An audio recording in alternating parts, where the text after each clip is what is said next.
Good morning, students. Today we start our next chapter of 8th class, and it is our 11th chapter, and its name is Economic Development. In this chapter, first of all, we will study about the meaning of economic growth. Then उसके बाद economic growth में agriculture का क्या role होता है ये देखेंगे. Then after the next topic is about the industrial development. Industrial development के बारे में स्टडी करेंगे कि क्या होता है. And at last we will discuss about the economic problem. अपनी इंडिया की इकोनॉमी में ऐसी कौन कौन सी मेजर प्रॉब्लम्स हैं, तो उन कुछ मेजर प्रॉब्लम्स के बारे में यहाँ पे स्टडी करेंगे. Now we start our chapter.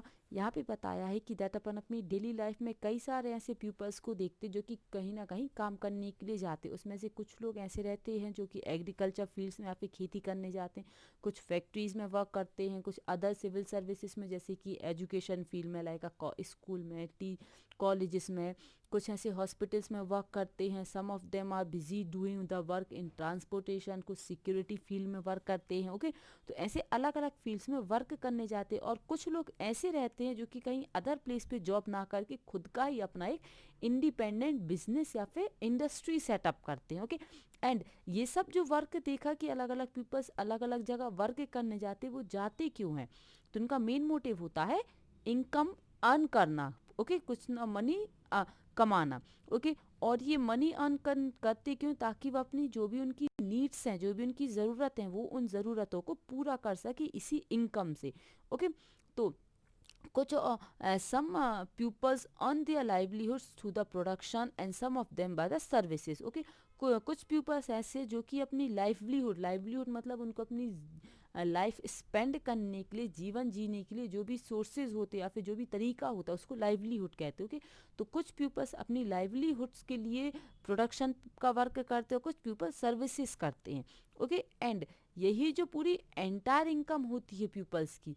Okay, जब इस उनकी टोटल इनकम को मतलब सभी पर्सन्स की टोटल इनकम्स को जब ऐड कर देंगे तो जो अपन के पास रिजल्ट आएगा, okay, that is called the national income. और अगर इसी नेशनल इनकम को उस कंट्री की पॉपुलेशन से डिवाइड कर दें, ओके, देन जो भी रिजल्ट मिलेगा that result is called the per capita income. यहाँ पे उसका फॉर्मूला भी दिया हुआ है. That per capita income means total national income divided by the population of a country. Okay, ना यहाँ पे आगे बताया है कि इसी के बेसिस पे मतलब इसी बेसिस मीन्स उनकी नेशनल इनकम और पर कैपिटा इनकम किसी भी कंट्री की, तो उसके अकॉर्डिंग कंट्रीज को टू कैटेगरीज में डिवाइडेड किया गया. First one is developing countries and second is developed countries. अब डेवलपिंग कंट्रीज क्या होती हैं? ऐसी कंट्रीज जो अपने रिसोर्सेज या फिर अपनी कंट्री के पीपल्स की डिमांड्स को फुलफिल करने के लिए सोर्सेज अभी कलेक्ट कर रहे हैं, मतलब वो डेवलप होने की प्रोसेस में है. ओके, तो वो कहलाती डेवलपिंग कंट्रीज. और इसी कैटेगरीज में जैसे इंडिया, पाकिस्तान, नेपाल, चाइना, ये डेवलपिंग कंट्रीज में आती हैं. ओके, और डेवलप्ड कंट्रीज वो होती हैं ऐसी कंट्रीज जिन्होंने अपने resources almost major resources collect करने में वो एबल है, मतलब ज़्यादातर सोर्सेज के लिए उन्हें किसी अदर कंट्री पे नहीं डिपेंड रहना पड़ता. ओके, वो कहलाती डेवलप्ड कंट्रीज, जिसके अंडर में कुछ एग्जांपल्स दिए हैं जैसे US, Japan, Singapore, Britain. Okay, these are the examples of a developed countries. Clear? Now यहाँ पे आगे बताया है that the focus is the more. अब जो डेवलपिंग कंट्रीज होती हैं उनका मेन फोकस होता है या फिर मेन जो टारगेट होता है वो होता है अपनी कंट्री के या फिर अपने पीपल्स की नॉर्मल डिमांड्स को या नॉर्मल नेसेसरीज को, बेसिक नेसेसरीज को फुलफिल करना. अब वो बेसिक नेसेसरीज कौन सी होती है? Food, cloth, shelter means house, health facilities और एजुकेशन फैसिलिटीज़. इन सभी फैसिलिटीज़ पे बेसिकली फोकस कौन सी कंट्री करती है? Developing countries. और अगर इंडिया के बारे में बात करें जो कि एक डेवलपिंग कंट्रीज है, तो जो पीरियड्स था, ओके, जो 1947 का जो ड्यूरेशन था, उस ड्यूरेशन के पहले इंडिया में ब्रिटिश का रूल चलता था. ओके, एंड ब्रिटिशर्स ने इंडिया को बहुत ज़्यादा हद तक इंडिया की वेल्थ को क्या कहते हैं, उसको लूट लिया था या फिर उस पर कब्जा कर लिया था, उसको एक्सप्लॉइट कर लिया था. ओके, इंडिया को. ओके, और यहाँ की जो इकोनॉमी थी, इंडिया की जो डोमेस्टिक इकोनॉमी थी, वो बहुत ही ज़्यादा सफ़र करना पड़ा था, मतलब इकोनॉमिक कंडीशन बहुत ही ज़्यादा ख़राब हो गई थी. ओके, इवन जो यहाँ के रॉ मटेरियल्स थे, ओके, इंडिया के रॉ मटेरियल्स जो थे वो काफ़ी ज़्यादा अच्छे प्रोड्यूस होते थे, जिसको ब्रिटिशर्स ने उनका भी बहुत ही ज़्यादा यूज़ किया था, और मार्केट में भी फाइनेंशियल प्रॉब्लम्स फेस करना पड़ा था मार्केट पीपल्स को। ओके, और जो ब्रिटिशर्स थे उस ड्यूरेशन में इंडिया की इंडस्ट्रीज़ को भी कुछ खास एनकरेज नहीं किया जाता था। ओके, तो वो लोग करते क्या थे ब्रिटिशर्स, यहाँ की जो रॉ मटेरियल्स थे उनको सस्ते दामों में खरीदते थे, और अपनी कंट्रीज़ में, मीन्स यूरोपियन कंट्रीज़ में या फिर इंटरनेशनल मार्केट में बहुत हाई रेट पे बेच के काफ़ी ज़्यादा प्रॉफिट वो खुद ही रखते थे। ओके, और इसी के कारण, उनकी इन्हीं पॉलिसीज़ के कारण इंडिया बहुत ही ज़्यादा पुअर हो गया था। ओके, और पुअर होने के बाद जब इंडिया इंडिपेंडेंट हुआ था, ब्रिटिशर्स के रूल से फ्री हुआ था, तो इंडिया की जो इकोनॉमी है वो बहुत ही ज़्यादा पीछे चली गई थी, बहुत ही पिछड़ गई थी। ओके, और इंडिया पे बर्डन आ गया था, और ये बर्डन स्पेशली एग्रीकल्चर फील्ड में आया था। इसीलिए इंडिया में ज़्यादातर जो सोर्स है या फिर ज़्यादातर जो इनकम है वो एग्रीकल्चर से मिलती है। ये भी कह सकते हैं कि इंडिया में जो इकोनॉमिक है उसका बैकबोन है एग्रीकल्चर। ओके, और एट प्रेजेंट इंडिया की जो टोटल पॉपुलेशन, उस टोटल पॉपुलेशन में से 60% पॉपुलेशन एग्रीकल्चर पर डिपेंड है। ओके, इसीलिए अगर कंट्री की डेवलपमेंट चाहिए है तो उसके लिए अपन को एग्रीकल्चर को भी डेवलप्ड करना पड़ेगा। गॉट इट ना। यहाँ पे बताया एग्रीकल्चर डेवलपमेंट के बारे में बताया है, जैसे कि देखा इंडिया की इकोनॉमी का एक बेस है। ओके, एक आधार है एग्रीकल्चर। ओके, तो जो उसी से जो इंडिया की जो जीडीपी है, अब जीडीपी से जीडीपी रेट जो निकलता है कंट्रीज़ का, उसी के अकॉर्डिंग डिसाइड होता है डेट ये कंट्री डेवलप्ड कंट्री है या फिर डेवलपिंग कंट्री है। क्लियर। तो इस जीडीपी में एग्रीकल्चर का 26% कॉन्ट्रीब्यूशन रहता है। Okay, and Indian agriculture basically produce क्या कर, जैसे फूड ग्रेन। ओके, और इसके अलावा कई ऐसी इंडस्ट्रीज होती है जिसका रॉ मटेरियल भी एग्रीकल्चर से ही मिलता है। जैसे यहाँ पे एग्रीकल्चर मीन्स खेती अकेला नहीं होता, इसमें कुछ और एक्टिविटीज़ भी जुड़ती है, जैसे कि प्लांटेशन, एनिमल हस्बेंड्री मीन्स पशुपालन। Okay, fishing, foresting. Foresting means जो जंगल से अपन को जो भी चीज़ें मिलती है, जैसे जड़ी बूटियाँ का जो काम होता है। ओके, ऐसा फॉरेस्टिंग, फिशिंग, माइनिंग्स, ये सब भी आता है एग्रीकल्चर के अंडर में। क्लियर। एंड ये सभी जगह इक्वल नहीं होता, मतलब जो एग्रीकल्चर होता है ना वो डिपेंड, कई सारे ऐसे फैक्टर्स होते हैं उस पर डिपेंड होता है, जैसे सॉइल का टाइप, किस टाइप की सॉइल है, वहाँ पे सनलाइट कैसी मिल रही है, रेन कितनी होती है, शोइंग का टाइम क्या है, रिपिंग का टाइम क्या होता है, मतलब कटिंग का टाइम क्या है, हार्वेस्टिंग का टाइम, ये सारे फैक्टर्स रिस्पॉन्सिबल होते हैं एग्रीकल्चर को बेटर बनाने के लिए। ओके, अब यहाँ पे आगे एग्रीकल्चर का इम्पोर्टेंस बताया है। जैसे इंडिया की जो पॉपुलेशन वो भी वास्ट है। ओके, उसमें से भी कई सारी पॉपुलेशन एग्रीकल्चर पे डिपेंड होती है। ओके, तो अब ये एग्रीकल्चर में डिपेंड है क्योंकि उनमें कहीं ना कहीं उससे कुछ रिटर्न मिल रहा है, because agriculture also provides them the employment, इससे उन्हें एम्प्लॉयमेंट मिलता है, फूड ग्रेन मिलता है, इनकम का सोर्स होता है। इसके अलावा we also get a raw material from the industries. Okay, with the crops produced, जो क्रॉप्स प्रोड्यूस होती है उससे फार्मर्स इनकम अर्न कर सकते हैं, और उसी इनकम से वो अपनी लाइफ स्टाइल को जीते हैं। Got it. और यहाँ पे बताया है जो एग्रीकल्चर का प्रोडक्शन होता है वो सभी जगह एक समान नहीं होता, क्योंकि वहाँ पे क्लाइमेट अलग है, लैंड अलग है, वहाँ पे इरिगेशन फैसिलिटीज़ अलग अलग होती है, और इसके अलावा कई सारे ऐसे फैक्टर्स होते हैं जिसके कारण एग्रीकल्चर अलग अलग प्लेस में अलग अलग टाइप की होती है। और इसी टाइप से और इन्हीं सब फैक्टर्स के कारण एग्रीकल्चर को 4 पार्ट्स में डिवाइडेड किया गया है। क्लियर। अब यहाँ पे जो फर्स्ट पार्ट है that is a sustainable agriculture. अब ये सस्टेनेबल एग्रीकल्चर मीन्स होता है, सी अब पहले क्या होता था, इंडिया इतना एडवांस था नहीं, इसीलिए वो पुराने या फिर ट्रेडिशनल टूल्स को यूज़ करते थे। और कई सारी ऐसी प्लेसेस है, कई सारे फार्मर्स है जो कि अभी भी उसी मेथड्स को और उन्हीं पुराने या ट्रेडिशनल टूल्स को फार्मिंग के लिए यूज़ कर रहे हैं। ओके, मीन्स ना वो रिफाइंड सीड्स यूज़ करते हैं, ना ही वो फर्टिलाइज़र यूज़ करते हैं, ना ही वो पेस्टिसाइड्स यूज़ करते, क्योंकि उनके पास इतनी इनफ फंड नहीं होते या फिर इतना इनफ फाइनेंशियल रिसोर्सेज नहीं होता, इतनी इनफ मनी नहीं होता है कि वो इन चीज़ों को अफोर्ड कर पाएँ। ओके, और जिस कारण से जो प्रोडक्शन होता है वो बहुत ही लिमिटेड होता है। ओके, और उसमें से ज़्यादातर फार्मर्स उस प्रोडक्शन को सिर्फ अपनी फैमिली मेम्बर्स की फुलफिल के लिए कर पाते, मतलब उससे वो बहुत ही कम मनी कलेक्ट कर पाते या फिर बहुत ही कम क्वालिटी मार्केट में बेच पाते, क्योंकि जो प्रोडक्शन होता है वो उनकी फैमिली रिक्वायरमेंट में ही पूरा ख़त्म हो जाता है। ओके, तो ये हो गया सस्टेनेबल एग्रीकल्चर जो कि ट्रेडिशनल टूल्स यूज़ करते हैं। Next is shifting agriculture. Shifting agriculture में बताया है डेट जो फॉरेस्ट एरियाज होते हैं, जो ज़्यादा बैकवर्ड एरियाज हैं, उसमें वहाँ पे जो नेचर रिसोर्सेज है वो बहुत ही ज़्यादा कलेक्टिव क्वांटिटी, वहाँ पे बहुत ही ज़्यादा ट्रीज है, जिसके कारण से पीपल्स को अगर एग्रीकल्चर करना है तो कल्टीवेशन करना है तो उन्हें वो ट्रीज कट करना पड़ता है, और कट करने के बाद क्या करते हैं, वो जो उसकी स्टेम्स होती है ना उसको जला देती हैं।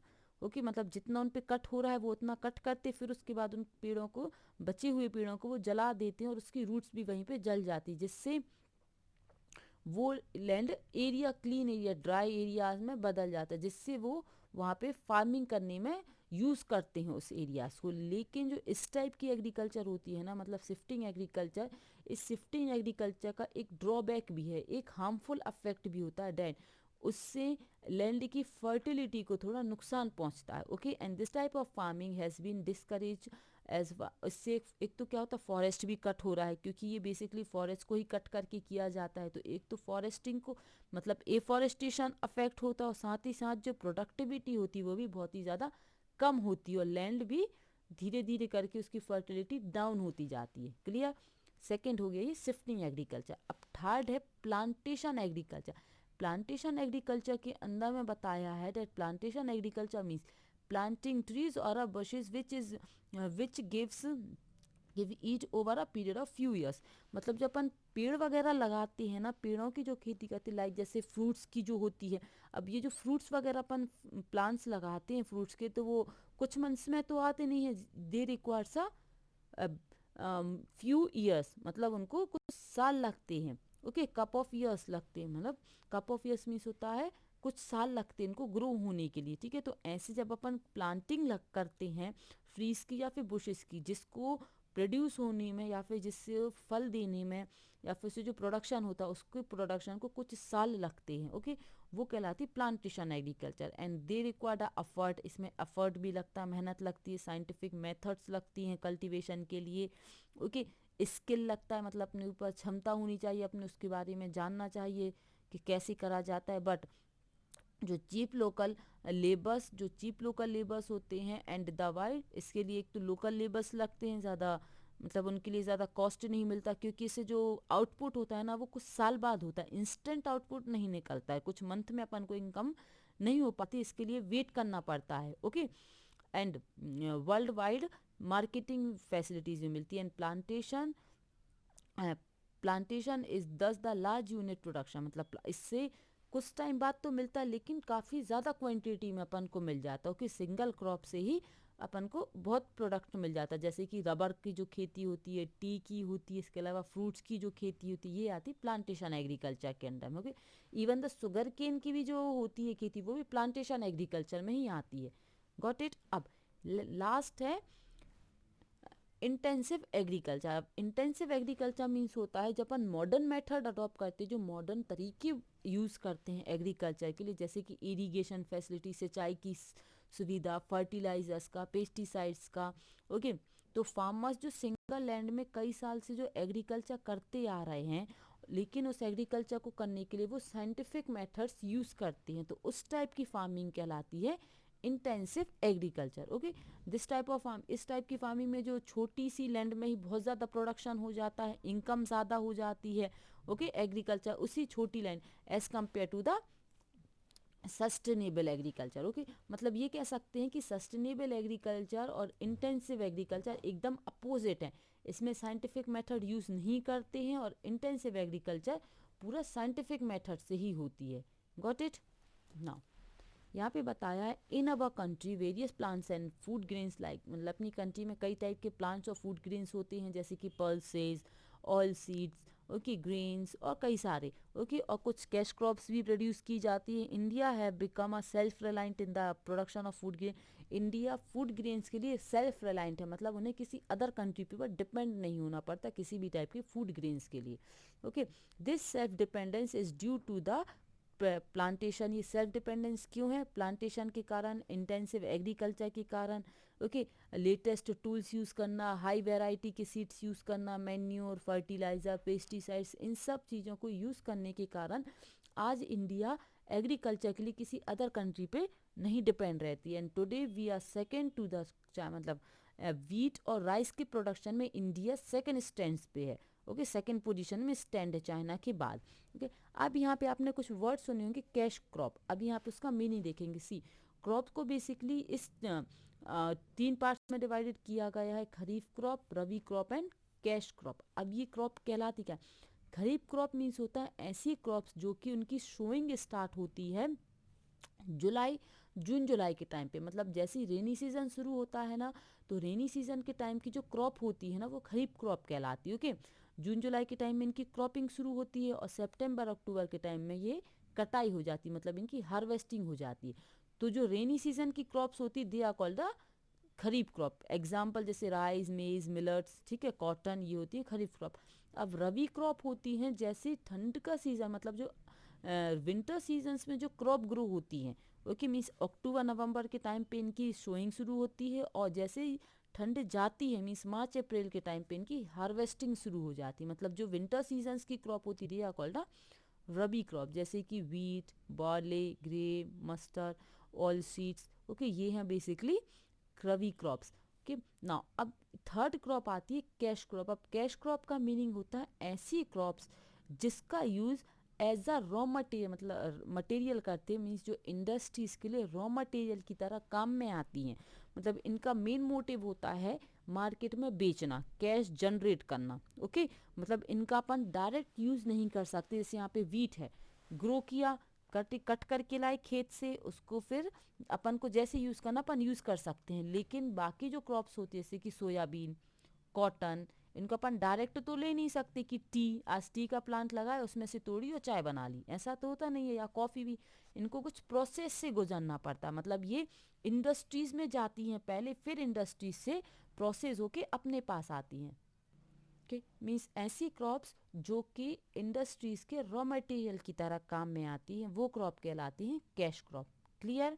यहाँ पे आगे बताया है that with self depend on a food grain. जैसे अपन जहाँ बताया कि इंडिया सेल्फ डिपेंड हो चुकी है, सेल्फ रिलायंट है, ओके। और इतना अच्छा प्रोडक्शन हो जाता है यहाँ पे एग्रीकल्चर का, दैट यहाँ के कुछ ऐसे प्रोडक्ट्स जो कि फॉरेन मार्केट में इंडिया एक्सपोर्ट करती है, बाहर बेचती है, जिससे अपनी नेशनल इनकम भी बढ़ती है, ओके। ये अपन को सपोर्ट करती है इंडिया की नेशनल इनकम को डेवलप्ड करने में।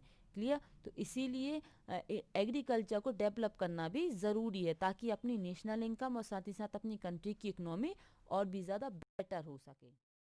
नाउ अब जो नेक्स्ट टॉपिक है that is a industrial development.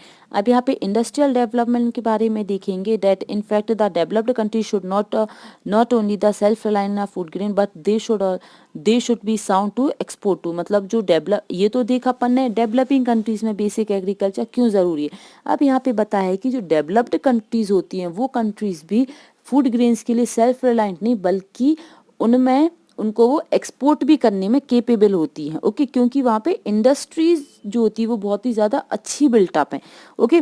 And they are, उनमें कैपेसिटी होती है कैपिटल्स को जनरेट करने की, इंफ्रास्ट्रक्चर्स इंडस्ट्रीज़ को बनाने के, इंफ्रास्ट्रक्चर इंडस्ट्रीज़ में जैसे कि iron, steel, machines, tools etcetera, okay.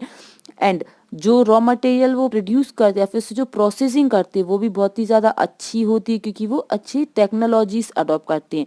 जैसे कि कॉटन से क्लोथ बनाना, शुगर केन से शुगर जनरेट करना, would say papers banana, bauxite से एल्यूमिनियम का बनाना, आयरन से स्टील बनाना, ये सब बहुत अच्छी कैपेसिटीज उनके पास हैं, ओके।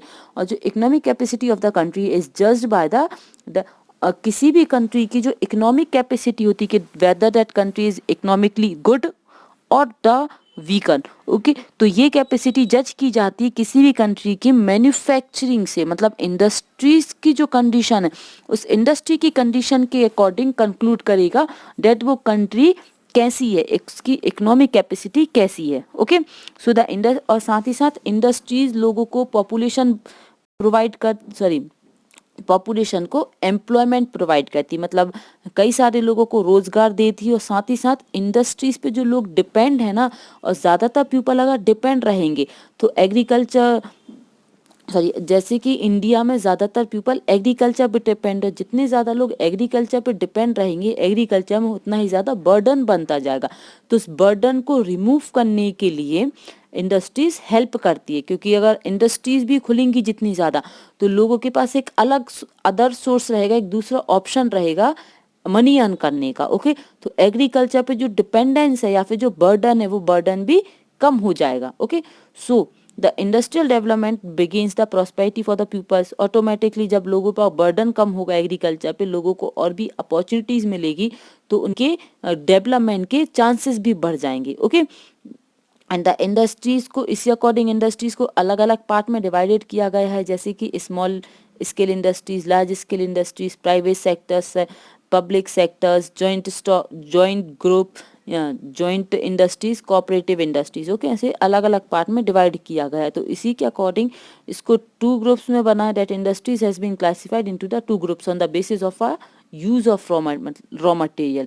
जो रॉ मटेरियल का यूज करते हैं उसके अकॉर्डिंग इंडस्ट्रीज को यहाँ पे क्लासिफिकेशन बताया है। ओके, द फर्स्ट यहाँ पे क्लासिफिकेशन बताया है दैट एग्रीकल्चर बेस्ड इंडस्ट्रीज। अब एग्रीकल्चर बेस्ड इंडस्ट्रीज क्या कहलाती है, यहाँ पे दिया है दैट जो जैसे कि textile means cloth industries, jute, silk, woollen cloth, sugar, या फिर जो ऑयल्स होती है, इन इंडस्ट्रीज को, ऐसी टाइप की इंडस्ट्रीज को रॉ मटेरियल कहाँ से मिलता है?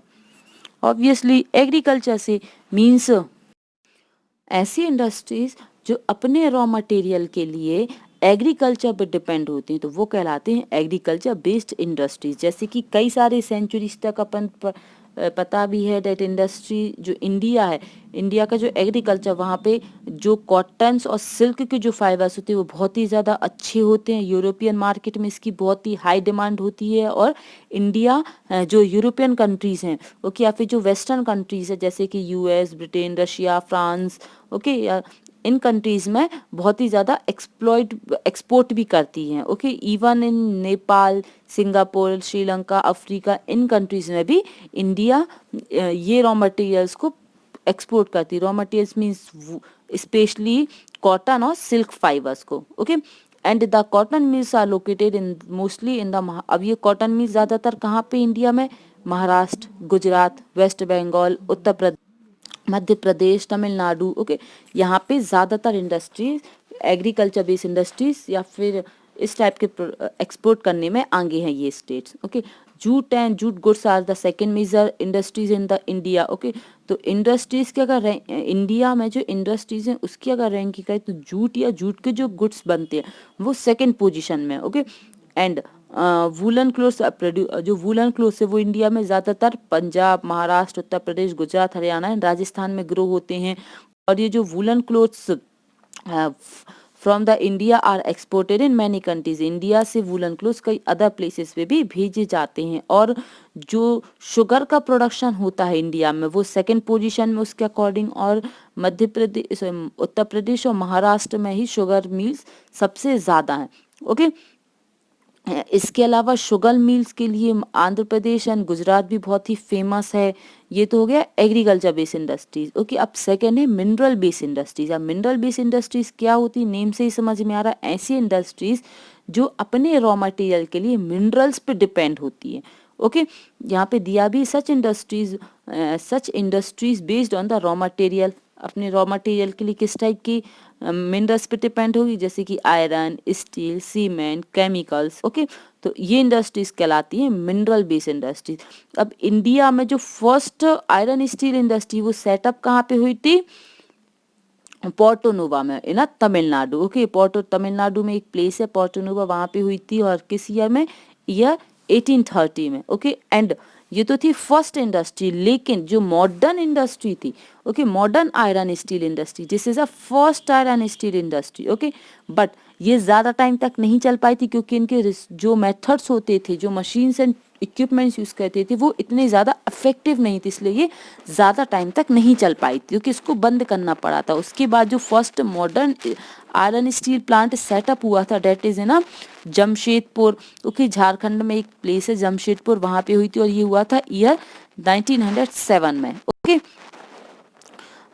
And the iron and steel is a heavy industry. Iron steel जो इंडस्ट्रीज होती है हैवी इंडस्ट्रीज के अंदर में आती है क्योंकि इसका जो रॉ मटेरियल होता है वो बहुत हैवी क्वांटिटी में यूज होता है, बहुत बल्कि क्वांटिटी में यूज किया जाता है, okay. And these includes iron ores, cooking coal, lime stones, magnesium ores, okay, ये सब इंडस्ट्रीज में यूज होता है। बिसाइड्स दिस, इसके अलावा जो industries India has a chemical industries, India में कई केमिकल इंडस्ट्रीज भी, और उन केमिकल इंडस्ट्रीज में प्रोड्यूस क्या होता है जैसे कि fertiliser, artificial fibres, rubber, plastics के गुड्स प्रोड्यूस होते हैं, पेंट्स प्रोड्यूस होते हैं, मेडिसिन प्रोड्यूस होती हैं, ओके। तो ये सब जो प्रोड्यूस होता है ये होता है केमिकल्स के इंडस्ट्रीज में, ओके, जो कि इंडिया में सेटअप है।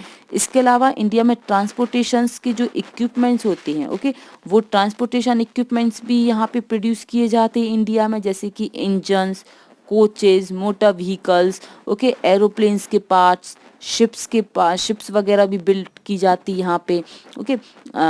ऐसी इंडस्ट्रीज भी इंडिया में आज ओपन हो चुकी हैं। The above industries provides the, और ये जो ऊपर जो इंडस्ट्री देखिए, ये इंडस्ट्री मतलब जो मिनरल बेस्ड इंडस्ट्रीज होती हैं, जैसे कि इसको अभी देखा कि हैवी इंडस्ट्रीज कहलाती, क्योंकि यहाँ पे जो भी काम होता है वो हैवी और बल्कि में होता। तो जब इतना ज़्यादा क्वांटिटी में काम होगा तो प्योर रिक्वायरमेंट्स भी लोगों की उतनी ही ज़्यादा रहेगी, राइट। सो इसीलिए ये जो इंडस्ट्रीज होती है ये लोगों को बहुत लार्ज नंबर पे, मतलब बहुत ही ज़्यादा लोगों को एम्प्लॉयमेंट प्रोवाइड करती है, okay. So all these efforts are the symbol of our industry. जैसे लोग ज़्यादा लोगों को जब ये एम्प्लॉयमेंट देगी तो उतने ही ज़्यादा लोगों की जो फाइनेंशियल कंडीशन है या फिर मनी की रिक्वायरमेंट्स है वो उतनी ही ज़्यादा फुलफिल होगी। इट मीन्स उनकी अर्निंग बढ़ेगी। अगर अर्निंग बढ़ेगी तो उनका जो पर कैपिटा इनकम है, जो पर कैपिटा इनकम है वो भी ऑब्वियसली बढ़ता जाएगा। और पर कैपिटा इनकम अगर बढ़ेगा तो it's directly affect to our national income, okay, means अपना नेशनल इनकम भी उतना ही ज़्यादा बढ़ेगा। क्लियर, ये तो हो गया। फर्स्ट देखा था agriculture based industries, second mineral based industries, okay, ये इंडस्ट्रीज होगी। अब सेक्टर्स देखेंगे, सर्विस सेक्टर।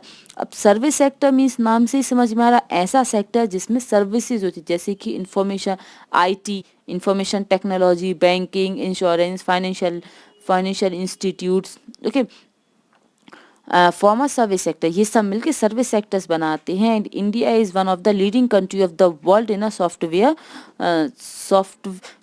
Technology development. मतलब जो अपने यहाँ की आईटी कंपनीज है ना या फिर आईटी इंडस्ट्रीज है वो भी वर्ल्ड की लीडिंग इंडस्ट्रीज में आती है। मतलब इंडिया में आईटी का डेवलपमेंट भी बहुत ही ज़्यादा हो रहा है अभी मॉडर्न टाइम में, ओके। यहाँ पे नेक्स्ट बताया है cottage and the small scale industries. अब ये cottage and small scale industries क्या कहलाती है? तो cottage and small scale industries ऐसी इंडस्ट्रीज होती है जो कि कम कैपिटल में या फिर कम लागत में मतलब कम लागत में ये इंडस्ट्री शुरू होती है और साथ ही साथ इसमें कुछ हैवी प्रोडक्ट्स नहीं बनाए जाते। मतलब इस इंडस्ट्रीज में ऐसा होता है कि जो छोटे छोटे गांव में या फिर जो कॉलोनीज में छोटी छोटी सामान बनती है ना, जैसे कि बैम्बूस की मैट बनती हैं, ओके, ये बड़ी वगैरह बनती, पापड़ बनते, अचार बनते हैं, अगरबत्तियाँ बनाई जाती। तो ये छोटे छोटे जो लोग कुछ स्मॉल ग्रुप्स मिलके जो काम करता है, जिसमें अपने वो वर्क या फिर आसपास के लोगों के मिलके बन जाता या फिर अपने फैमिली मेंबर्स के सपोर्ट से, ओके, अराउंड एरियाज के अराउंड पीपल्स मिलके कर लेते काम या फिर फैमिली मेंबर्स की हेल्प से ये हो जाता। जैसे यहाँ पे बताया है डेट जो इंडस्ट्रीज होती हैं, okay, cottage and small industry ये ट्रेडिशनल इंडस्ट्रीज कहलाती हैं जिसमें काफ़ी ज़्यादा लेस कैपिटल लगती, कम इन्वेस्टमेंट लगता है, okay, and goods family members की हेल्प से ही बना लेते हैं, okay. And the farmer are busy for a 6 months in a year and. मतलब जो फार्मर्स होते हैं एग्रीकल्चर से हमेशा तो इनकम होती नहीं है। जब फसल हो जाएगी फिर उसकी हार्वेस्टिंग होगी, फिर उसके बाद वो मार्केट में सेल होगी ना। मतलब जब तक वो ग्रो हो रही है तब तक तो फार्मर्स फ्री है, टोटल वो रेस्ट कर रहे हैं, राइट। तो उस कंडीशन में उनके पास कुछ भी अर्निंग नहीं रहेगी, मतलब वो 6 मंथ्स के लिए एक टाइप से अनएम्प्लॉयड हो जाएंगे। ओके, तो उन 6 मंथ्स में वो कुछ ना कुछ काम कर पाए। ओके, तो इसीलिए मतलब उनको इनकम मिल सके, इसीलिए cottage and small scale industries को डेवलप्ड किया गया। अब इसके अंदर में किस टाइप किया थी, जैसे कि बास्केट, स्मॉल टॉयज, बड़ी, ओके, रोप्स या एनवलप जो बनाए जाते हैं, पापड़, मैट, ये जो बीड़ीज वगैरह, स्पाइसेस वगैरह, जो वीविंग क्लोथ्स होते हैं, तो ये सब जो छोटे छोटे सामान बनते हैं, ओके, बांस के, बैम्बूस के जो काम होता है, ये सब आता है cottage and small scale industries में। ओके, सो यहाँ पे बताया that poor people can earn money. जो प्योर पीपल्स होते हैं, जो गरीब लोग हैं, जिनके पास इतना ज़्यादा मनी नहीं है, ओके, तो वो इसके थ्रू मनी अर्न कर सकते हैं, क्योंकि इसमें बहुत ही ज़्यादा कैपिटल नहीं लगता है। ओके, एंड इससे उनकी फैमिली को या फिर उन अपनी खर्चों को रन करने में भी उन्हें थोड़ा सा हेल्प मिलेगा नाउ द। और अभी गवर्नमेंट भी इन लोगों को, मतलब ऐसे सेक्टर्स को डेवलप करने के लिए फाइनेंशियल हेल्प भी प्रोवाइड करती हैं बैंक्स के थ्रू, उन्हें कम, बहुत ही ज़्यादा लो इंटरेस्ट में लोन्स भी प्रोवाइड करती। इवन अदर सपोर्ट्स भी गवर्नमेंट अब प्रेजेंटली करने लगी है, ताकि ऐसे पीपल्स जो कि पुअर हैं वो भी अपने लिए कुछ मनी के या फिर इनकम के सोर्सेज जनरेट करे, ताकि गवर्नमेंट को ही, मतलब या इससे क्या होगा, कंट्री को ही बेनिफिट मिलेगा डायरेक्टली। ओके, तो इसके लिए गवर्नमेंट ने कई सारी ऐसी पॉलिसीज बनाई है, जैसे कि यहाँ पे दिया इकोनॉमिक डेवलपमेंट है ना, 5 ईयर प्लान। अब 5 ईयर प्लान मीन्स क्या होता है, गवर्नमेंट हर 5 ईयर्स के लिए कुछ टारगेट सेट करती है कि डेट हमें आने वाले 5 ईयर्स में इतना इतना काम करना है। ओके, तो वो 5 ईयर्स प्लान कहलाते हैं। ओके, जैसे कि यहाँ पे दिया है डेट जो नीति योजना है, ओके, नीति योजना was formed by the government for the, नीति योजना बनाई गई थी ताकि कंट्री में ये जो डेवलपमेंट, सर यहाँ से देखो स्टार्टिंग से, in order to ensure the systematic development through the planning, planning को सिस्टमेटिक बनाने, मतलब जो डेवलप्ड हो रहा है उसको प्रॉपरली प्लान करने के लिए, एक प्रॉपरली वर्क करने के लिए गवर्नमेंट ने एक कमेटी बनाई थी, और उस कमेटी का नाम दिया था प्लानिंग कमेटी। ओके, और ये बना था प्लानिंग कमीशन, इसका नेम दिया था, और ये फॉर्म हुई थी 1950 में। ओके, ताकि इस प्लानिंग कमीशन का मेन वर्क था कि उन्हें नए नए आइडियाज या फिर नए नए प्रोग्राम्स बनाना है कंट्री को डेवलप्ड करने के लिए। ओके, सो आगे चल के यही जो कमीशन है वो 5 ईयर्स, जो हर साल के 5 ईयर्स, सॉरी हर 5 ईयर्स के जो प्लान्स होते हैं, जो 12th 5 ईयर प्लान था उसमें, और जो 3rd एनुअल प्लान बना था इसमें ये डेवलप्ड हो गया था, और इसका नेम भी चेंज कर दिया था। ओके, मतलब जो प्लानिंग कमीशन था ना नेम, वो जनवरी 2015 में इसका नाम चेंज होके क्या हो गया था, नीति आयोग।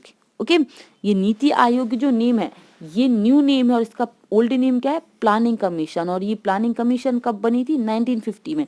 और ये जो नेम हुआ है नीति आयोग, ये न्यू नेम कब आया था, जुलाई 2015 में। क्लियर ना। नीति आयोग प्रोवाइड्स, नीति आयोग ने कई ऐसे टेक्निकल एडवांटेजेस बताया, या फिर टेक्निकली उन्हें आगे बढ़ाया है अपने कंट्री को, not only the central but also the states. Okay, state में भी कई ऐसे न्यू स्ट्रेटजीज, मतलब नए प्लान्स अडॉप्ट किए हैं, जो कि long term policies and programmes रहे हैं गवर्नमेंट के। ओके, अब यहाँ पे प्लानिंग मीन्स क्या होता है, प्लानिंग मीन्स होता है डेट आगे फर्दर, मतलब आगे बढ़ना फैसिलिटीज के लिए, और कुछ टारगेट्स, मतलब जब अपन को आने वाले समय तक अचीव क्या करना है वो पहले से ही सेट कर लेना। ओके, और उसको कैसी मेथड्स के थ्रू अपन को बनाना है, क्या क्या करना है, तो ये सब चीज जो अपन एडवांसली सेट कर लेते उसी को कहते हैं प्लानिंग। ओके, एंड द, और ये जो 5 ईयर्स प्लान निकले तो उसमें से जो 11th 5 ईयर प्लान था उसमें क्या क्या मेन रखा गया था, यहाँ पे बताया that to fix the developed goal. Okay, जो डेवलपमेंट के जो डेवलपमेंटल गोल्स हैं उनको फिक्स कर लिया था, और साथ ही साथ क्या क्या सेट द, उसके लिए कुछ क्या कह सकते प्लेटफॉर्म्स डिसाइड कर लिए थे। And also to make maximum use of available resources, मतलब जो इंडिया में अपने पास रिसोर्सेज है उसका मैक्सिमम यूज करना, मतलब जितना वो यूज हो सकता है तब तक उसको यूज करना है। ओके, इसके अलावा नेक्स्ट इसका जो मेन एक्सपेक्ट था वो था that to produce goods and income earn by the, मतलब डिफरेंट अलग अलग सोर्सेज का वन को ज़्यादा से ज़्यादा सोर्सेज डेवलप करना ताकि गुड्स प्रोड्यूस हो सके, इनकम के सोर्सेज ज़्यादा से ज़्यादा मिल सके। ओके, तो ये 3 सबसे मेन एस्पेक्ट्स थे 11th 5 ईयर प्लान के। ओके, इसके अलावा the aim of a 5 year plan, अब जो 5 ईयर प्लान होता है उसका सबसे मेन एम क्या होता है? डेवलप्ड करना। ओके, या फिर ऐसी प्लानिंग बनाना ताकि इंडिया ज़्यादा से ज़्यादा जल्दी डेवलप्ड हो सके। Okay, and the period of a 12th 5 year plan was expired in the month 2017। मतलब जो 5 ईयर प्लान था, जो 12th नंबर का जो 5 ईयर प्लान बनाया गया था, उसकी लास्ट ड्यूरेशन कब तक था? ये टिल 2017। ओके, 2017 तक ये 12th 5 ईयर प्लान था।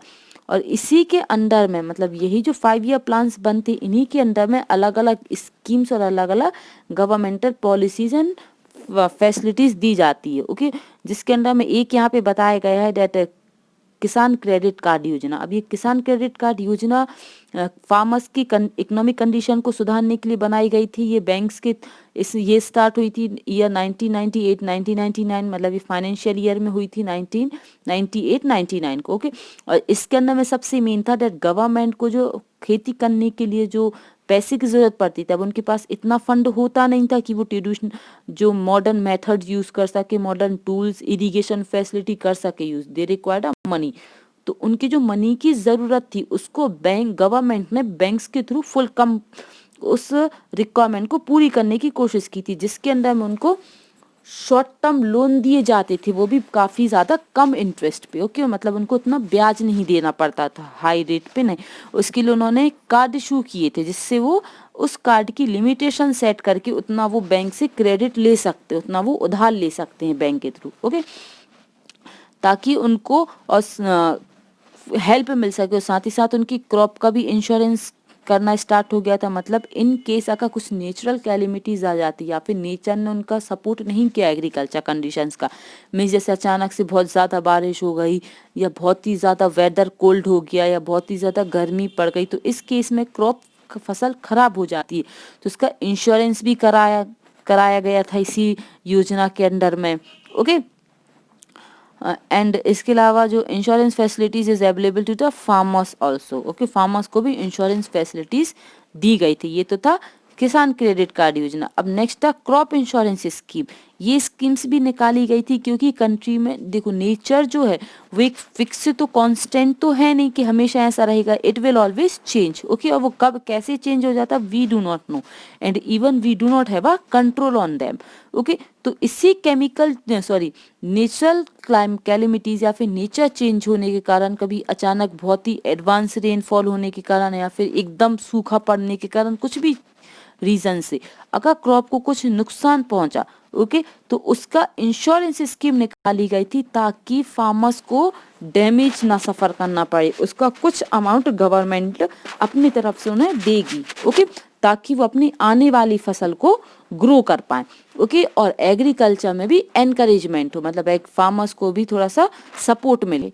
ये तो हो गया स्कीम्स के बारे में। अब नेक्स्ट देखेंगे कि जो अपनी इंडिया की इकोनॉमी है उसमें ऐसी कौन कौन सी मेजर प्रॉब्लम्स है जिसके बारे में यहाँ पे अपन आगे डिस्कस करें।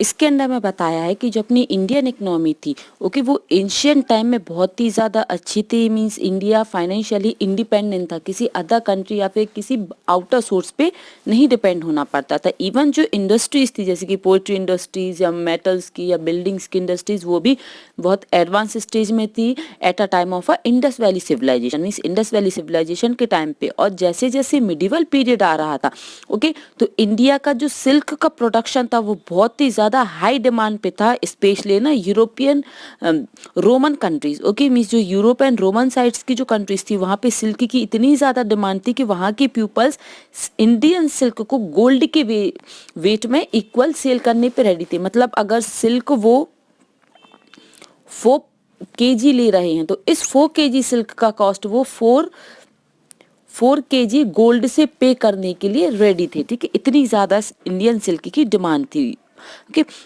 तो इसी डिमांड को देखते हुए जब ईस्ट इंडिया कंपनी इंडिया में आई थी तो स्टार्टिंग में उन्होंने इंडिया से बिजनेस किया था, मतलब जैसे कि कॉटन, क्लोथ्स वगैरह, मींस कॉटन, सिल्क, स्पाइसेस, ये सब चीज़ परचेज की थी। ओके, मेटल्स के बदले उन्होंने उसके बदले गोल्ड, सिल्वर, अलग अलग चीज़ दी थी। ओके, लेकिन धीरे धीरे करके फिर सिचुएशन चेंज हो गई। ओके, लेकिन जैसे कि अपन जानते हैं कि अप्रोक्स 200 ईयर्स तक ब्रिटिशर्स ने इंडिया पे रूल किया था, और उसके बाद जब 1947 में इंडिया इंडिपेंडेंट हुई थी, आफ्टर द इंडिपेंडेंट पिछले कुछ 60 डिकेट मीन्स होता है 10 ईयर्स, जो 1 डिकेट होता है, 1 decade is equal to the 10 year, तो 6 डिकेट मीन्स 60 ईयर्स तक। ओके, इंडिपेंडेंट के बाद से 60 ईयर्स तक इंडिया ने काफ़ी कुछ डेवलप्ड किया है, कि काफ़ी कुछ इम्प्रूव कर लिया है, बेनिफिट्स गेन किए हैं, लेकिन उन बेनिफिट्स के चलते अभी भी ऐसी कुछ प्रॉब्लम्स है, कुछ इकोनॉमिक प्रॉब्लम्स है जो कि इंडिया स्टिल अभी भी फेस कर रही है, जैसे कि poverty, unemployment, price rise, population growth and so many. Okay, तो इन्हीं प्रॉब्लम्स को यहाँ पे आगे देखेंगे।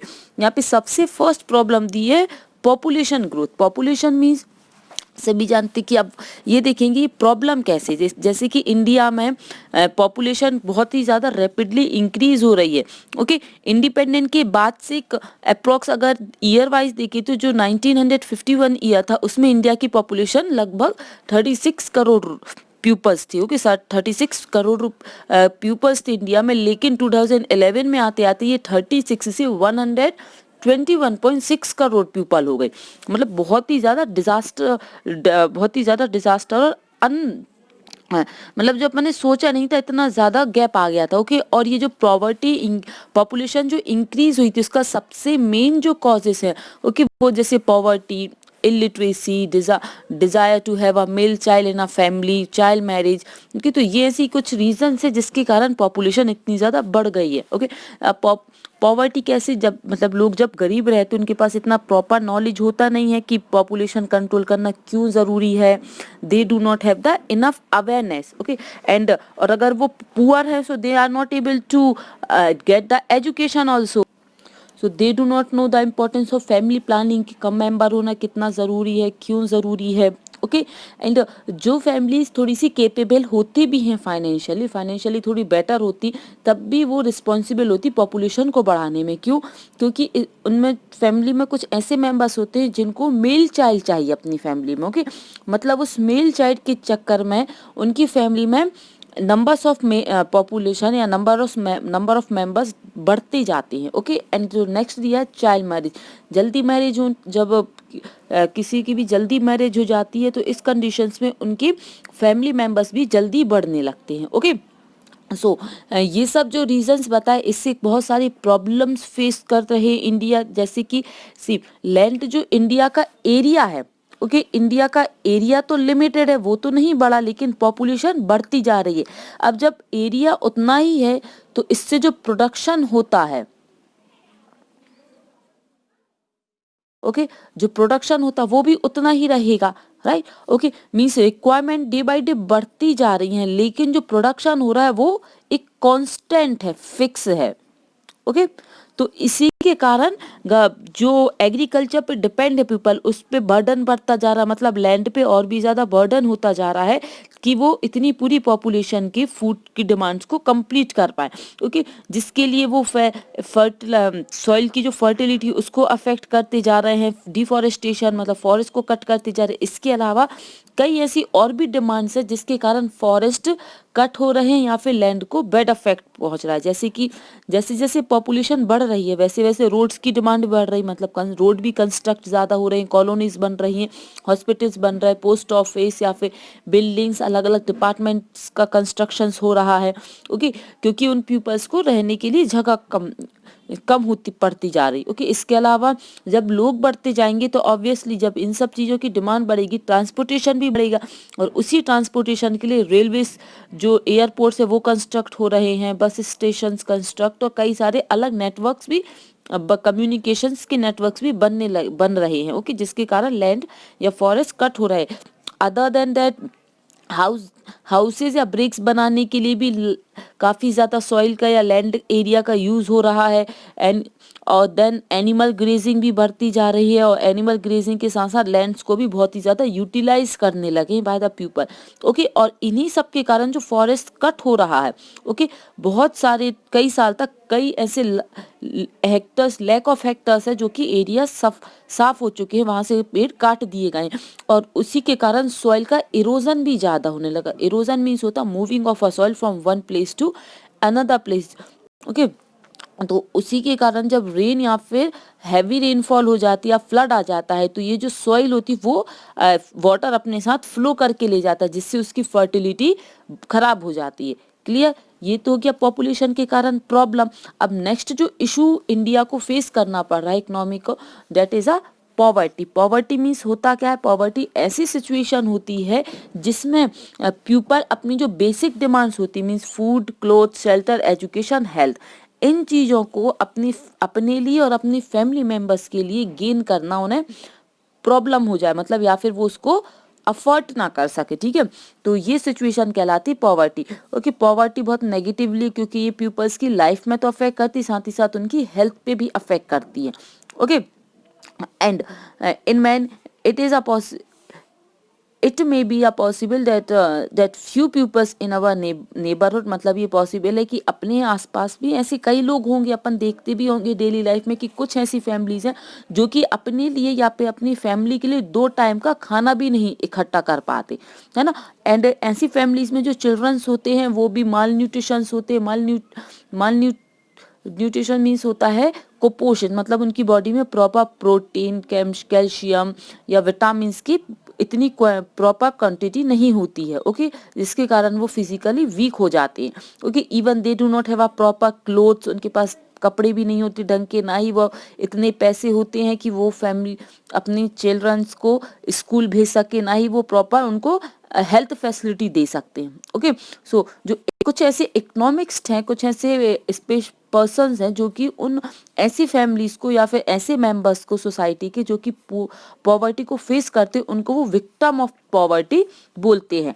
Okay, and they are living below the poverty line, मतलब पॉवर्टी लाइन के नीचे वो आते हैं। पॉवर्टी लाइन मीन्स होता है एक मेजरिंग करने, एक कुछ फिनोमिनाज होती है जिसके बेसिस पे अपन मेजर कर सकते हैं कि particular family poverty line, poverty के अंडर में आती है या फिर पॉवर्टी के ऊपर आती है। ओके, एंड ये जो लाइन होती है, जो स्केल होता है पॉवर्टी को मेजर करने का, वो अलग अलग प्लेस पे अलग अलग टाइम पे डिफरेंट होता है। ओके, और ये अपनी ड्यूटी अपनी मीन सोसाइटी की और गवर्नमेंट की ड्यूटी है कि इन पॉवर्टी लाइन के नीचे जो पीपल आती है उनकी कंडीशंस को इम्प्रूव करे। ओके, अब वो इम्प्रूव कैसे होगा? तो उसके लिए पहले तो गवर्नमेंट को आइडेंटिफाई करना पड़ेगा, मतलब प्रॉपर सर्वे के थ्रू उन कंक्लूड करना पड़ेगा कि कितने पीपल्स पॉवर्टी लाइन के ऊपर या नीचे आते, उसके अकॉर्डिंग उनको कार्ड्स इशू करे, ताकि उनको जो भी एसेंशियल कमोडिटीज है वो बहुत ही ज़्यादा कम रेट पे या फिर अदर बेनिफिट्स मिल सके। इसके अलावा जो पीपल्स पॉवर्टी के नीचे आते हैं उनको एम्प्लॉयमेंट प्रोवाइड करें या फिर कुछ अदर ऐसे सोर्सेज प्रोवाइड करें जिसके थ्रू वो अपनी फैमिली को चलाने के लिए या फैमिली के लिए कुछ मनी अर्न कर सके। ओके, ये तो हो गया पॉवर्टी। अब जो थर्ड प्रॉब्लम है that is a unemployment. Unemployment means होता है, यहाँ पे दिया है दैट अपने आसपास कुछ ऐसे मतलब कितने सारे लोग हैं और सभी लोग कुछ ना कुछ वर्क करते कहीं ना कहीं, मे बी कहीं स्कूल में या फिर कहीं कंपनी में, इवन कुछ पर्सनल बिजनेस होता है, और ये वर्क क्यों करते? ताकि वो कुछ अर्न कर सके और अपनी अपनी फैमिली मेंबर्स की डिमांड्स को, वो नीड्स को, ज़रूरतों को पूरा कर सके। ओके, तो अगर उन्हें अपनी फैमिली डिमांड्स को फुलफिल करने के लिए अगर वो अर्निंग करने में अनेबल हैं, okay, so that situation is, या फिर ऐसे टाइप के पर्सन को क्या बोलेंगे? Unemployed person. अब अनएम्प्लॉयड पर्सन में ये अनएम्प्लॉयड मीन्स होता क्या है? ओके, मतलब अपन कैसे कह सकते कि सामने वाला पर्सन अनएम्प्लॉयड है? ओके, तो अनएम्प्लॉयड मीन्स होता है, अनएम्प्लॉयमेंट एक ऐसी सिचुएशन होती है जिसमें पीपल फिजिकली और मेंटली, मतलब मानसिक तौर से और शारीरिक तौर से फिट है, और इवन वो काम करना चाहता है, लेकिन काम करके कुछ मनी पैसे कमाना चाहता है, लेकिन वो केपेबल नहीं है, he is unable to find the job. Okay, clear. So यहाँ पे बताया है कि जो अनएम्प्लॉयमेंट का सबसे मेन कारण है दैट अपनी जो इकोनॉमी है वो बहुत ही ज़्यादा स्लोली ग्रोथ कर रही है। जब इकोनॉमी स्लो ग्रोथ करेगी तो पीपल्स को अपॉर्चुनिटी भी नहीं मिलेगी जॉब की। और सेकंड है दैट पॉपुलेशन तो डे बाय डे बढ़ती जा रही है लेकिन रिसोर्सेज उतने ही हैं। सो पॉपुलेशन ग्रोथ भी एक कॉज कह सकते हैं अनएम्प्लॉयमेंट का। ओके, तो यहाँ पे बताया है that as a result the maximum people in इसी के कारण से जो 15 से लेके जो 59 तक ईयर्स तक के जो पीपल्स होते हैं वो अभी भी जॉब ढूंढ रहे हैं। ओके, और पिछले कुछ डिकेड्स में एम्प्लॉयमेंट रेट जो एम्प्लॉयमेंट की अपॉर्चुनिटीज है वो नहीं बढ़ रही हैं जितनी as compare to the population. मतलब पॉपुलेशन तो बहुत हाईली रेट इंक्रीज हो रही है लेकिन एम्प्लॉयमेंट उतनी ही ज्यादा कम होती जा रही है। ओके, इवन ऐसा नहीं कि सिर्फ पढ़े लिखे लोग एम्प्लॉयड नहीं हो रहे बल्कि जो पढ़े लिखे लोग हैं, एजुकेटेड लोग हैं, वो भी अनएम्प्लॉयड ही घूम रहे हैं। ओके, मतलब they are also try to find the job. Clear. Okay, now इसमें आगे बताया है that they do not want to take any, मतलब वो एक तो वो पढ़े लिखे हैं तो पढ़े लिखे होने के कारण वो ज़्यादातर जॉब ही सर्च करते बिकॉज उनका सोचना ये है कि जब मैंने इतना पढ़ लिया है तो मैं अपनी फैमिली बिजनेस को या फिर कोई ट्रेडिशनल काम क्यों करूँ, फिर क्या मतलब उनकी डिग्रीज का। ओके, तो इस कारण से वो अदर कोई वर्क भी नहीं करते हैं या फिर वो रेडी नहीं होते। ओके, जिस कारण से वो अनएम्प्लॉयड रह जाते। In fact there are many and there are not much employed facilities available in the government and private sectors to provide that। even government sectors और private sectors में भी जितनी requirement है लोगों की क्योंकि उससे कई ज़्यादा लोग उस पोस्ट के लिए अप्लाइड है। मतलब उससे कई ज़्यादा लोग रिक्वायरमेंट्स जितनी रिक्वायरमेंट है उससे कहीं ज़्यादा लोगों की एप्लीकेशंस डली हुई हैं। Okay, for getting that job. Okay, clear. ये तो हो गया अनएम्प्लॉयमेंट की प्रॉब्लम और इसके लिए गवर्नमेंट ने कुछ ऐसा एफर्ट किया है दैट गवर्नमेंट ने एक बिल पास किया जिसको कहते हैं ग्रामीण रोजगार गारंटी योजना। ओके, ये बिल 2005 में पास हुआ था और इस बिल के अंडर में ये दिया जाए जो अडल्ट पर्सन है, adult person means above the 18 years, वो जॉब कर सकते हैं और 100 दे, मतलब जैसे आज अगर वो कार्ड बना है उसके, ओके, तो उस कार्ड के बनने से लेके 100 डेज तक के लिए वो अपने एरिया के 5 किलोमीटर्स तक में अगर कुछ काम हो रहा है, ओके, तो उनकी कैपेसिटी के अकॉर्डिंग उनका जो भी उनकी क्वालिफिकेशन है उस क्वालिफिकेशन के अकॉर्डिंग उनको जॉब दी जाएगी एंड ये कार्ड 100 डेज तक वैलिड होता है। क्लियर। तो ये गवर्नमेंट का एफर्ट है कि वो अनएम्प्लॉयड पीपल्स को अपने ही रेसिडेंट के पास में एम्प्लॉयमेंट प्रोवाइड कर सके। नाउ नेक्स्ट कि ये जो स्कीम है ये 600 मतलब इंडिया के 600 डिस्ट्रिक्ट्स में ये पास हुई थी ईयर 2010 में एंड 2000 फिर आगे चल के 2009 में इसका नेम चेंज हो गया था। मतलब ये जो ग्रामीण रोजगार गारंटी योजना है इसका नेम रख गया था महात्मा गांधी नेशनल ग्रामीण रोजगार गारंटी अधिनियम 2000। Now the next problem is price rise. See यहाँ पे जैसे you are in a 8th class और अगर आपने कंपेयर किया होगा तो पिछले 2 या 3 साल में it means in a 5th class approx, तो आपने देखा होगा कि जो पेन पेंसिल कॉपीज बुक्स या जो भी चीज़ें हैं आप जो डेली लाइफ में परचेज करते उसका पहले क्या कॉस्ट था और अब क्या कॉस्ट हो गया। ओके, तो ऑब्वियसली सभी चीज़ का कॉस्ट बढ़ गया है ना। मतलब जितनी क्वांटिटी पहले मिलती थी वो क्वांटिटी और क्वालिटी उसी प्राइस पे अभी नहीं मिलती है। इट मीन्स उस सभी कमोडिटीज का प्राइस बढ़ गया है। अब क्वेश्चन ये उठता है कि ये जो कमोडिटीज का प्राइस इंक्रीज हुआ वो हुआ क्यों है, why. Okay, and the price rise is good और नॉट, मतलब ये जो प्राइस राइज हो रहा है ये अच्छा है या नहीं है। ओके, तो इस पे यहाँ पे तो गवर्नमेंट जैसे कि आप देख रहे हैं that from time to time तो गवर्नमेंट जो मेजर करती है okay price rise and effort are made to check the price rise. Okay, और कई ऐसे एफर्ट करती, कुछ ऐसे काम भी करती है, पॉलिसीज निकाली जिसके थ्रू ये जो प्राइस राइज है ये कंट्रोल किया जा सके। ओके, ये कंट्रोल हो सके सो डैट जो कॉमन पीपल्स हैं उन पे फाइनेंशियली बर्डन ना पड़े। Okay, they are wholesale the price. Okay, वो होलसेल पे ट्राई करते मतलब जो होलसेल का जो प्राइस है उस कॉस्ट पे वो कंज्यूमर के प्राइस को सेट करने की कोशिश करते हैं। And the price of all the product goods are including in their index. Okay, और उनके इंडेक्स में हर चीज के सारे प्रोडक्ट्स के प्राइस इंक्लूड करते हैं ताकि पीपल्स को एक या फिर जो सेलर है वो अपने अकॉर्डिंग सभी कमोडिटीज का प्राइस ज्यादा ना कर दे। ओके, और उस पर कंट्रोल रखना भी गवर्नमेंट का वर्क होता है and they are performing their work. Okay, and the effort are specially made to control the price of a consumption goods like a food, cloth and other essential commodities to make the normal life of a people smoothly. Okay, और यही जैसे कि people's government effort भी कर रहे हैं। Okay, और कि प्राइस को कंट्रोल करने का और किस टाइप के गुड्स को, जैसे कि फूड हो गया, क्लोथ हो गया, या फिर उसके अलावा जो अदर असेंशियल कमोडिटीज है उन पे उनके प्राइस को कंट्रोल करने की कोशिश कर रहा है ताकि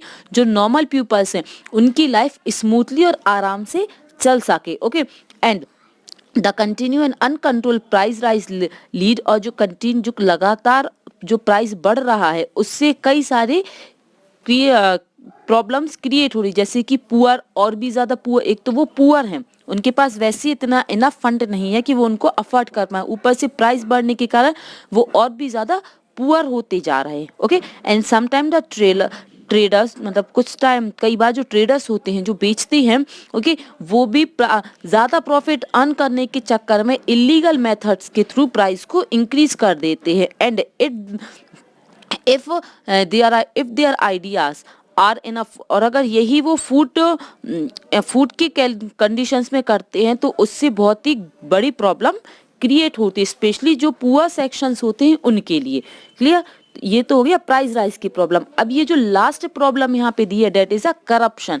करप्शन मीन्स होता क्या है? करप्शन मीन्स होता है, अगर देखो अपना काम जल्दी कराने के चक्कर में और ज़्यादा अच्छे से कराने के चक्कर में जो पीपल्स होते हैं वो गवर्नमेंट को या फिर एजेंट्स को कुछ एक्स्ट्रा चार्ज देते, कुछ एक्स्ट्रा फीस देते, जिसके चक्कर में उनका काम जल्दी हो जाओ। और जो एक्स्ट्रा फीस देते, डेट फीस और that charge is called the corruption. Clear, इससे क्या होता है, जो टैक्सेस है उसके स्टेरिंग, मतलब टैक्सेस को चोरी किया जाता है। ओके, उन्हें टैक्स इनकम तो उनकी ज़्यादा हो रही है लेकिन वो उसके अकॉर्डिंग टैक्स नहीं देते। एंड इसके बारे में आपने न्यूज़पेपर्स या न्यूज़ चैनल्स में काफ़ी ज़्यादा सुना भी होगा। एंड जो करप्शन होता है that is a criminal offence. Okay, ये क्रिमिनल ऑफेंस होता है अगर कोई करप्शन करता है और अगर उसका प्रूफ या अगर उसकी चेकिंग हो जाए, सो डेट विल द पनिशेबल रहेगा। ओके, उसके लिए उसको पनिश किया जाएगा गवर्नमेंट के थ्रू। द गवर्नमेंट ने इसके लिए लॉज भी बना रखे हैं, कानून भी बना रखे हैं ताकि ऐसे करप्शंस को वो कंट्रोल कर सके। Okay, besides the above issues. Clear, तो यहाँ पे बताया जाए इन सब इश्यूज के अलावा भी गवर्नमेंट इंडिया की इकोनॉमी को कई सारे ऐसे प्रॉब्लम्स है जो कि फेस करना पड़ रहा है, जैसे okay increase in population lead to the pressure. और इन्हीं सब प्रॉब्लम्स के अलावा कई सारे ऐसे प्रेशर्स हैं जो कि ओपन लैंड सिटीज में बढ़ रहे हैं। ओके, मतलब इट मीन्स यही नहीं है कि इंडियन इकोनॉमी में सिर्फ यही 5 प्रॉब्लम्स है जो कि बढ़ रहा है, बल्कि इनके अलावा कई अदर प्रॉब्लम्स भी ऐसे हैं जो कि गवर्नमेंट को अभी फेस करना पड़ रहा है। लेकिन ये मेजर प्रॉब्लम्स थे, जैसे कि ये सब कटिंग्स वगैरह होने के कारण और इतना ज़्यादा पॉपुलेशन बढ़ने के कारण, इतने ज़्यादा उन पे कंजप्शन चीज़ों का बढ़ने के कारण डंपिंग गुड्स का प्रॉपर यूज़ नहीं हो पा रहा है, उनके लिए प्रॉपर स्पेस नहीं मिल पा रहा कि वो गुड्स को डंप कर पाए। इसके अलावा जो चिल्ड्रंस है, इवन आज के टाइम पे चिल्ड्रंस के लिए प्लेइंग खेलने के ग्राउंड्स भी नहीं बचे, मतलब इनफ स्पेस नहीं बचा है कि वो खेल पाए। पहले के टाइम पे the childrens have the lot of space so that उनकी फिजिकली और मेंटली ग्रोथ हो पाती थी, जो कि अभी नहीं मिल पा रहे। इसी कारण से प्यूपल्स के अंदर में और जो बच्चे हैं, ओके, चिल्ड्रंस चाइल्ड एज में ही बच्चों के अंदर काफी ज्यादा डिसीजेस ही डेवलप्ड हो जाती हैं।